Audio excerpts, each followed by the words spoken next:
My name is Cameron Hale. I was the director, co-story, producer, editor, colorist. Just, me and Scotty did just about a lot. And my name is Cameron Hale. My name is Ben Rigney, and I was the director of photography on Entropy. I did all the camera work, all the lighting, and did a lot of the pre-production, and not really as much of the post, but just... My name is Scott Hale. I wrote the screenplay. I also starred in the film, and then did most of the post-production work with Cam. My name is Petra Burkhalter. I was special effects supervisor, created all of the practical effects, and was a general tentacle wrangler. Justin Miller. I did the score for Entropy. So we shot 6 days with a day and a half of pickups, like a month and a half-ish later. We had one of the days was over 24 hours that we shot, and then you're back the next day. So, we're next shoot, we planned out, so we have more days. So I'll definitely second what they're saying about the shooting schedule. It was basically a matter of we didn't have a lot of takes to do for each line reading. So we had to be perfect. We had to get everything set up the right way the first time and basically not waste extra time on the set. Because we did shoot this movie in 6 days. 2 of the days were 23 plus hours. So we basically wake up, go to the set right at sunrise, be there all night until 4 in the morning. And then that would be it. And luckily the day after that would be a little later. So it was just getting everything done in the time that we had to was definitely the biggest challenge shooting-wise, because we had a lot of lighting setups. This movie was almost all studio lit, all at night. So all the lighting was from us. So we basically had to get in, get all the lighting set up, and then get the scene shot very quick. Because we shot this movie basically on a 3-to-1 or a 4-to-1 ratio. You probably know a little more about that doing the editing, Cam, but... So we didn't have a lot of takes to do. We didn't have a lot of time to waste on the set because we had to shoot a lot of it at night. So you show up at sundown or a little bit before to get set up, and then we basically shoot till sunrise. And when the sun comes up, we can't shoot anymore. It's too bright. It's not going to have the continuity because the movie was built so heavily around that major set piece all at night. So that was definitely the biggest challenge shooting-wise for me. Yeah, so we did a single camera shoot. Then what Ben said, everything was pre-lit. Our pre-production really helped with that though, because me and Ben, we'd go and pre-light everything. Because luckily we shot, the bulk of the movie is at my wife's parents' house. Thank you, the Turners. And so luckily we had access to the location to be able to go and set up everything we could. But yeah, that time constraint was fun. Our shoot schedule when we made it, it was call time, I don't know, let's say noon till done. That till done was is when it's done. We're going home. Yes, and everyone was troopers. I mean, no one complained. So, or they didn't say it out loud. Yeah, the pandemic delaying us is definitely what limited our time.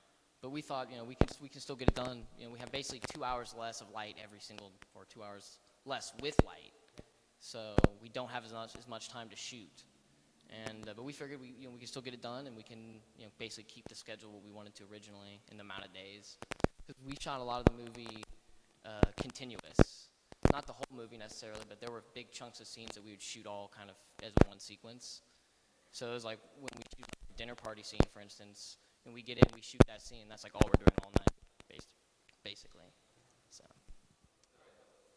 Some of the challenges as far as special effects went, everything that's already been discussed, the pandemic, limited shooting schedule. I also live in Nashville, and it was shot in Ohio, so we basically had a crazy full-on special effects weekend when I could actually be there for a couple days. So everything was just combined, and that was the full day-long shoots they were talking about. But it kind of put us in a mindset of all right, I'm here, let's do as much as I can, while we have me and I'm not 5 hours away. And the pushing back of the schedule kind of assisted me in a mixed blessing sense because I had more time to refine the effects and kind of fine-tune some gags and things like that. But I was really lucky in that Cam and Scott were super accommodating, and in pre-production we would go through each gag, each special effect, and kind of work out how we were going to shoot it, what angle would work the best, and previous projects, sometimes you're just limited to whatever the director wants to do, or you have to work around architecture, things like that. But we had it all planned out, and luckily everything went pretty astoundingly well, and the actors were such troopers. I was worried about that because it does get mighty wet at a certain point in the movie, and Miranda especially was a trooper with all of the horrible things I had to do to her. So that was great. It was more just anticipating what was going to happen because we had such a limited time to do it, and it was all practical, so you can't fix it in post. So but I think that the lighting, the whole vibe of the movie really lent itself to that kind of indie lo-fi practical effects vibe, and it came out pretty well in my opinion.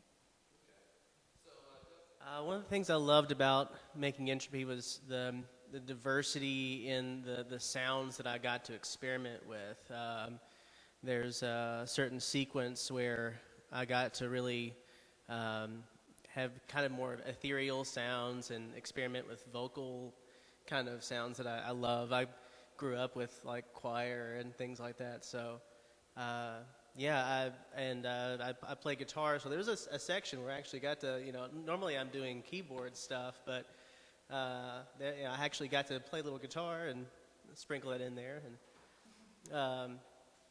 And also I loved working with the specific plugins that I was using. It was, I think everybody can kind of relate to when you get some new gear, new toy, and honestly, just working with everybody, Cam and Scott were super cool. They gave me all the notes that I needed, and we refined it in exactly the direction that we needed to go. So yeah, just all around great experience. It was like maybe 3 months. Yeah. I just kind of worked on it a little bit every day, I'm kind of my own worst critic, so I'd be working on something and then just think, I don't know what I'm doing. Like this is not gonna go well. And then I come back a couple hours later, or maybe put it aside for a day and come back and be like, oh no, that was great. I can just, you react to your own what you're doing. So they just kind of build on what you've got, and I think that's the main thing. Just don't give up on what you already have, and just keep it going. So my job was completely solitary. I didn't get to visit the set. I'm from Kentucky, so we got Tennessee, Ohio. I'm right in the middle, So I just it was for me. I read the script first and got a sense of what was what I was going to need sound-wise and thematically, and it kind of gets me a picture in my head where I can start to think about things. But really, for me, when watching the movie all the way through the first time is when things start to click, and then I watch it through a second time, making notes, and I make kind of a score map of like scenes, but scenes for music, not necessarily how the scenes are broken up in the movie, but where I think music should go. And and then we just kind of refined that over time. They were maybe not music here, or there are some places I didn't think that there would be music and they wanted it there, so we kind of just refined that map over time. So one of the things I enjoyed most about this film was being able just to collaborate with everybody while making it. You always hear stories about like dictator directors maybe that don't allow like collaboration. It's their vision only. And I'm really proud that me and Scotty have a set that collaboration is like fully, like it's there. You know, just because it's on the script a certain way doesn't mean we're going to shoot it that way if there's a better way to do it. So like my favorite thing by far was just being on set and being able to like organically develop a scene that's still true to the story and the script, but everyone kind of has a say, everyone has like a feeling for it because they're all invested. So that was probably my favorite thing, was just being able to do that all the way through in our insane time schedule and then have a finished product that is fully what we intended. So that's for me. Okay, so probably the craziest thing that happened that we had to like adapt our plan basically for the shoot was the night where 2 of our actors were running late in traffic. And so we had like less time to shoot the scene, so we had to like basically condense the number of shots that we did. So instead of doing this long sequence with more cuts, we were able to make it work with more camera movement and just get that blocking right. And it actually was, I think, more dynamic, more interesting. And like the final shot of that sequence, we did it one time. I think it was like one take. We just pulled out, and then that was it. So we were able to basically change our original plan instead of something really extensive. We made it more simple and made it more clear. So that was probably the craziest night, I think, on the set. Or either that or just the long day that we did. The day we shot the basement scene, and then we went up, and then we shot like basically the finale sequence. So, or like the first part of it, essentially. So we had like, I think we did probably close to 30 minutes of screen time that day or something like that, or like 25 minutes. So that was a lot of shots to do in that day, that's for sure. So I would say would probably be the basement sequence for me at least, because we had so much we had to do that day, and it all went perfectly, which really surprised me because I was like, all right, we have to have like this huge tentacle-like thing happen, but then we have to do this. We didn't know how we were going to get her like thrown off screen because we originally had a whole idea and it didn't work when we actually got there. So like I anticipated the basement day, which was like a 25-hour shoot day. I think that was the big one. I really anticipated that day to like not go smooth because we're just getting into the effects. I haven't worked with this amount of effects before, so like I really relied on Petra. Like, girl, you tell me what you need, we're gonna do it. Like, and then it ended up happening perfectly. And we were in that basement for like 14 hours to get that scene done, and then off to Jenna, my wife's parents' house to do with Scotty creeping around the house, and then to the first part of the bridge attack, and then that's where we called it a night. So. To add to that, there's that big dialogue exchange in the basement, and for some reason Miranda and I just couldn't quite follow the script, so Cam had to stitch all that together because we were just basically improvising the whole thing. Yeah, so every fucking take. Yeah, okay. Yeah, every fucking take, which is cool. And I knew when we were doing it, but I was like, I can make this work. Every camera angle and every take, I still love you, Miranda, but you guys moved the lines on me every time. So just editing that sequence was, that was probably the longest sequence to edit to make sure we hit all our plot points without it sounding jumbled, which I think it turned out good, so that was fun. That was like hour 13 in the basement, so I understand. Like, she was laying down in that muck for like 12 hours. So she's a trooper. Miranda, we love you. As far as a story from set, pre-production wise, I was in Nashville creating all this stuff in my shed, in my backyard. So without giving too much away, I would be testing things, and then I'd look over and see the neighbors kind of like looking at me with this full-on apparatus, and just kind of recede back into the shed. But special effects life. But yeah, the long hours, especially in the middle of the night, eventually kind of a serene slap-happy feeling sets in, and we were just having a great time and naming tentacles, jumping on a trampoline that was in the yard, and it was kind of weirdly fun. like playtime in a way. But yeah, we literally, the birds, the cards were full, and I ran out of blood right at the end. So it was literally like a photo finish. So that end sequence, when you guys were all on the trampoline, and it's like the action part where Scotty's hacking away some stuff. So I didn't find out till like 3 days later, but Jenna's parents, that's their house. Thank you for letting us film there. Their neighbors, I guess, almost called the cops because there's a lot of screaming. But like on set, I was like, all right, now everyone laugh so they know it's cool in case anyone hears us. Like, so it would be screaming and then, which probably made it worse in hindsight, but you know, we tried our best. Yeah, my craziest story is I ran out of tea one day and I had to go back out and get some. That was about my whole, that's my craziest story. This guy. Yeah, like, yeah.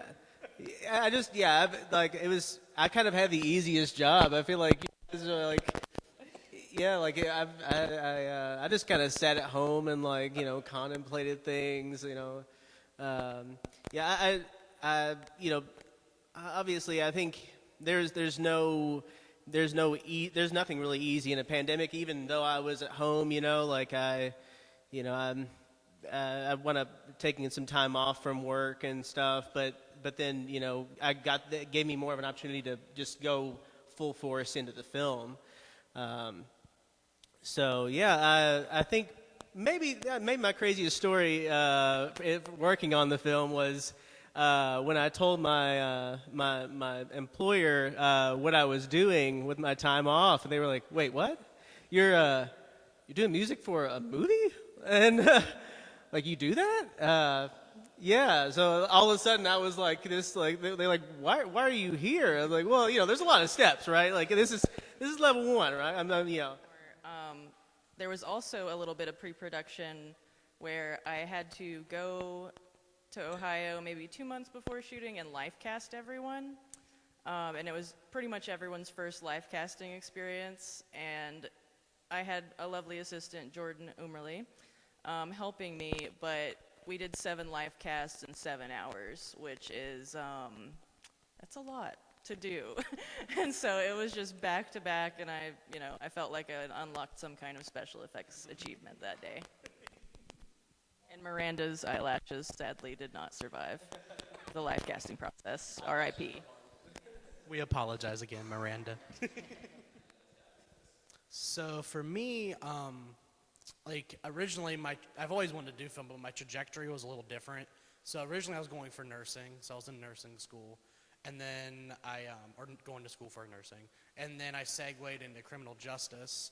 And I was actually a corrections like cadet, if you want to call it that, for like a very short amount of time. And I was like, I'm not doing this. Like, So yeah, it was like it was like a week. It was 5 days, and it was like, you know what? I'm not doing this for 30 years. I want to make movies. Like, this is dumb. So I mean, if you do it, good for you, but I can't do it. So. And then I live in Cincinnati, and there's University of Cincinnati is where I met Ben, and their version of the film school is like electronic media technology, which is kind of more like the corporate end of stuff, but you know, it was something. So that's where I went to kind of, you know, get a little bit of an education on it, and that's where I met Ben. We're in the same class, and after that, like I was already making like shorts with Scotty and stuff, and with Ben, and it literally was just like, we're just gonna make a fucking movie. Like, let's just go do it. I mean, we'll see what happens. The worst thing that can happen is just we just don't show it to people. Like, you know what I mean? But yeah, so that was basically like my background in it was growing up watching horror movies, and then kind of thinking maybe I should do a job that I'll probably make money at, deciding I'm not gonna do that, and then came here. So I basically figured out when I was a freshman in high school I was going to make films, and I sort of just started focusing. And I started doing my own short films with friends and stuff like this. And then it developed into, now I have my own production company, which is separate from Hale House, the one that made this film. My studio's films, and we're also based out of Cincinnati doing low-budget movies. And next year we're shooting 2 features. So next year should be a pretty busy year. It's going to be a lot of fun. I mean, we were supposed to shoot another one this year, but but with everything going on, a bunch of projects got pushed like a full year and stuff. So I just have a history mostly in photography and related to filmmaking more than writing and things like this. I'm more of a film purist in that way. I started getting more focused on lighting when I went to college. And then I did my thesis on film lighting, actually replicated film lighting in photo shoots. So I have a photography and lighting background, and sort of developed that into now I direct films and shoot them. Mostly I do cinematography for the time being, and the films I direct are more focused on cinematography than dialogue at this point in time. So that's essentially my background on in my film career at this point. My background, I started off more in visual arts. I attended the Art Academy of Cincinnati when I graduated high school, and that's where I met Hannah Hale, Scott's lovely wife, who designed the awesome poster. We were studio mates, and always loved horror, comic books, all that stuff. Kind of wanted to be a comic book artist, and working on films subsequently, it's like, what's a comic book but a film that's just made by one person? But initially, I just worked in illustration, went back to Kentucky for a few years, and Justin and I went to high school together, and we did music videos and shorts, and I kind of got my feet wet in the special effects department because I'd always been fascinated by that art as well, and kind of just floated around Kentucky doing freelance for a minute until I started researching the Tom Savini program in Pennsylvania at the Douglas Education Center. So my now fiance, then boyfriend, was also interested in filmmaking, and they had a filmmaking program as well. So I thought, wow, let's go up there and just power couple it, you know? And so we did. And it was a great experience. I got to work with Tom and a number of other really talented creators. Robert Tennell runs the film department. Love you, Bob. And really got me on sets and into the set life and experience and realizing what a collaborative effort it is, and long shoot schedule and all that, crazy locations. So that was really a great training for this film. And honestly, Entropy allowed me to test my knowledge and my capabilities, because it really was my first rodeo by myself, fully heading a special effects crew. I had a wonderful crew who also were alumni from the Savini School: Jenna Fox, Tyler Cruz, my fiance John Mulligan, and couldn't have done it without them. But yeah, there was a lot of stress involved and self-doubt, but it was really just an amazing experience that allowed me to fully understand what it takes to do a feature and the full run of special effects. So that's me. Yeah, so my background, I guess I've always kind of been into the arts. I was in chorus from a young age, and then grew up playing guitar and stuff when I was around like 16, 17. And that's when I really started to actually compose, you know. I kind of learned guitar by, YouTube videos, but also like, commercial would come on, and I'd start to try to play what they were playing, or at least play something that made sense with that commercial. So, and that was so annoying to my family. I'm positive they were just like, oh, this kid, like, can he just go in another room? But but they put up with me, and eventually I started to be able to hear, and with my vocal background, I think that just helps with ear training. I started to be able to play along with the commercials and harmonize with them, and I started noticing, like, well, this is kind of the steps of composition. I could really write songs. I'm basically writing songs, that along with, beside another song right now. So, years of working with rock bands and things like that. I was in I was in like a kind of a classic rock sounding band at first, and moved on to a metal band called Midnight Bedlam, and then I started a band called Shozo in 2010. We had like this great visual kind of style, because I was in theater as well from about age 11 to like 21. So by the time I was, old enough to, by the time I started Shozo, I was fully into theater. It was just, I threw on a costume, and people were, I didn't think it was weird to me. I grew up listening to all kinds of different music, and one of, like, Parliament Funkadelic is a huge influence on me. And, they just wore whatever they felt like, so that's what we all did.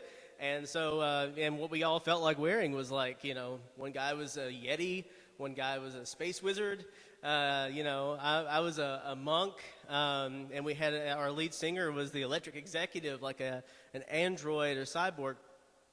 And we came up with these backstories, and Petra did all the amazing art for our album covers, and Charlie, our lead singer, is a filmmaker as well, Charlie Bruin, and so he like made our music video. It was kind of convenient to have a filmmaker in the band, So after years of playing with Shozo, and we developed kind of a following in Lexington and a bit in Cincinnati, and we play these big shows, shooting off confetti cannons and throwing out like LED balloons and making it biggest spectacle we can. And we started getting attention here and there, and people would ask us to, can we use your music for our films? And that was the first time it ever occurred to me that, maybe our music, maybe I can make music that could be in a movie or something. And then good old Petra, she was like, hey, we're doing this thing, Flickr, do you want to be involved? And we haven't. Exactly, yeah. Yes, yeah, silent film, and the task was, let's kind of breed like 70s prog kind of music with silent film era kind of stuff. And I had literally just, a few years prior, dipped my toes into jazz, and so I was able to understand the references of, just a simple thing as a diminished chord, and how they use that in silent film to build tension and things like that. So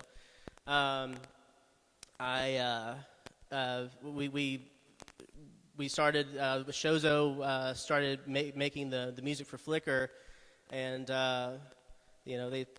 we came together. We couldn't always be in the same place at the same time to record, because we were all like people doing school, people with their jobs and stuff. Balancing 4 people's schedules is kind of difficult. So but we eventually got it done as fast and as well as we could, and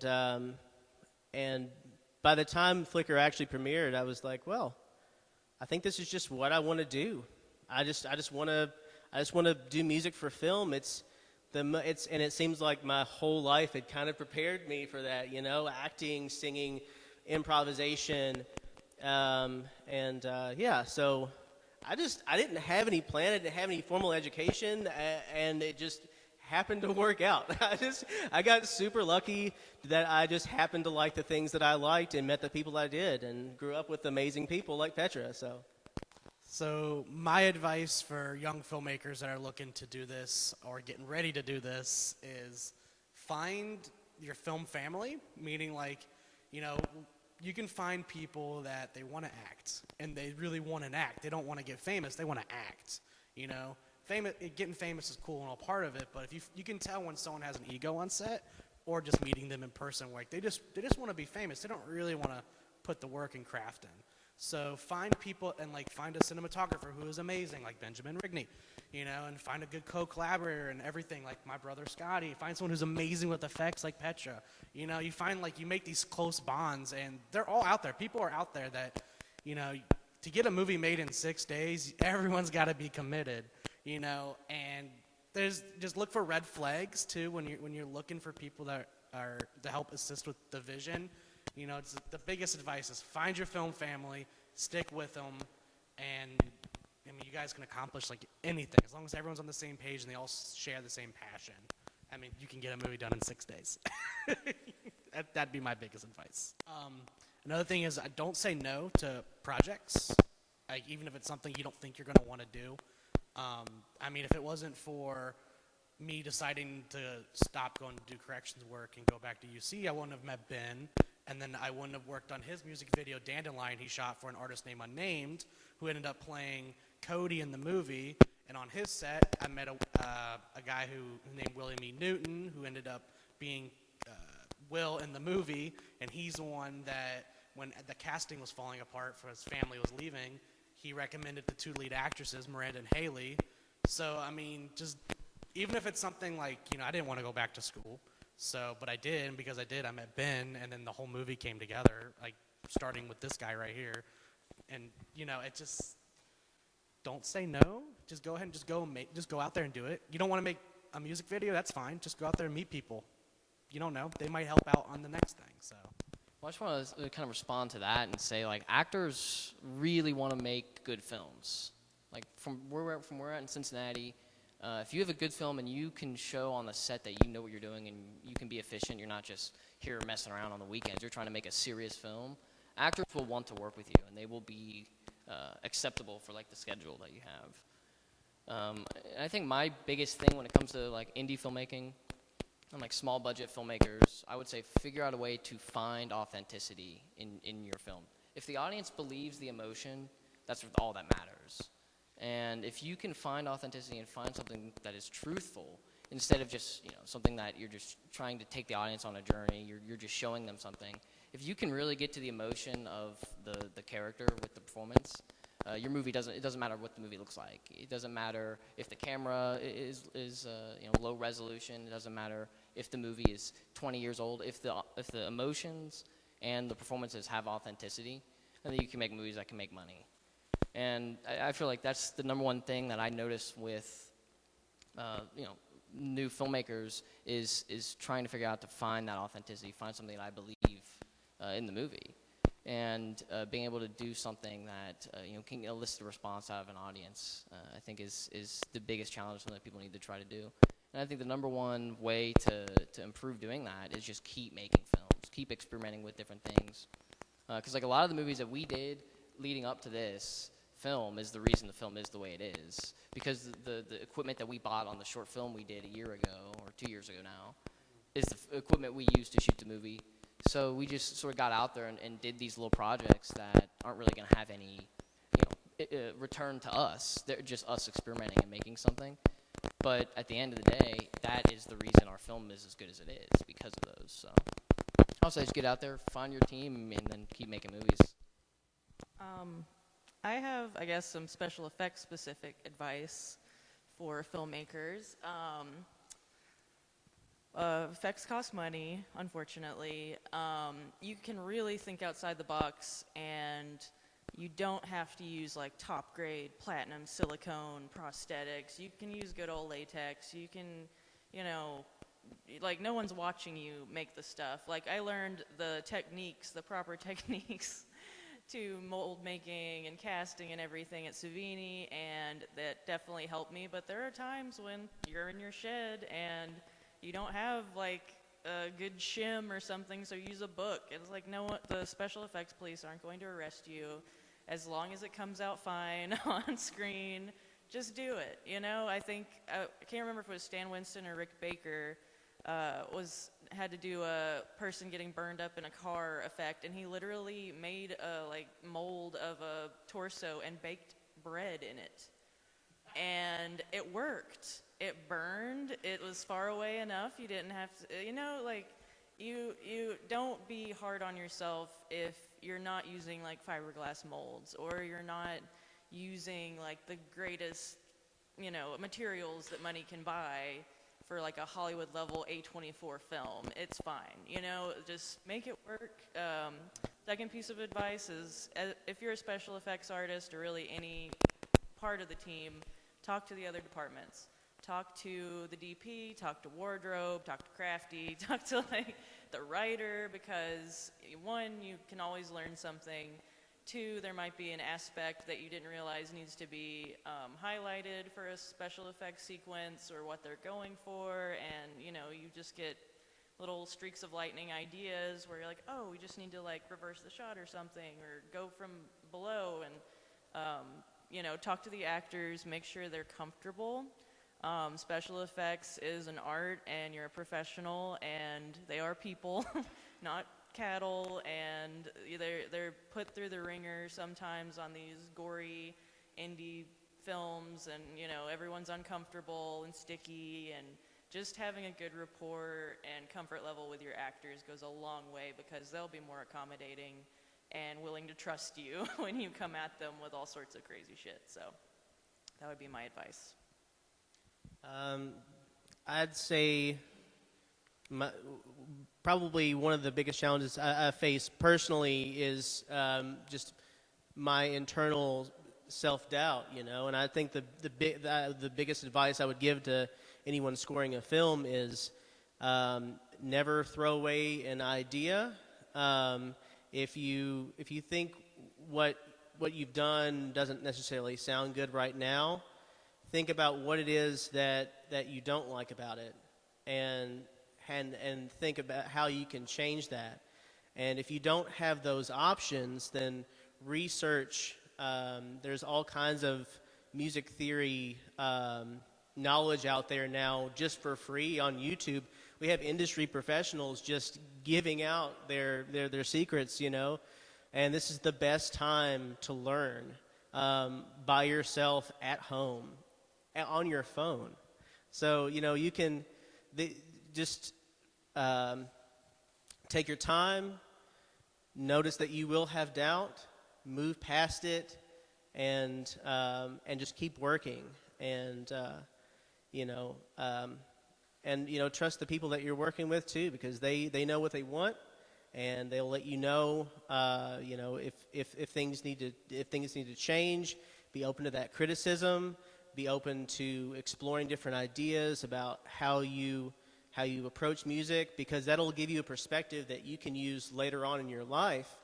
You know, next time somebody says, I want this, you know, this kind of sound, you know now, because somebody else has asked you about that, and it was outside of your perspective before, but now it's a part of you. So, yeah, just keep at it. Also, yes, watch YouTube videos. There's so many great ones on special effects, practical effects. Watch old movies. Watch, like, 20s movies. They did some crazy stuff back then, and it was all practical. They couldn't do close-up shots, you know? So if they could figure it out, there's probably a good way to do it now with all of our technology and everything. So, also, just watch a lot of movies.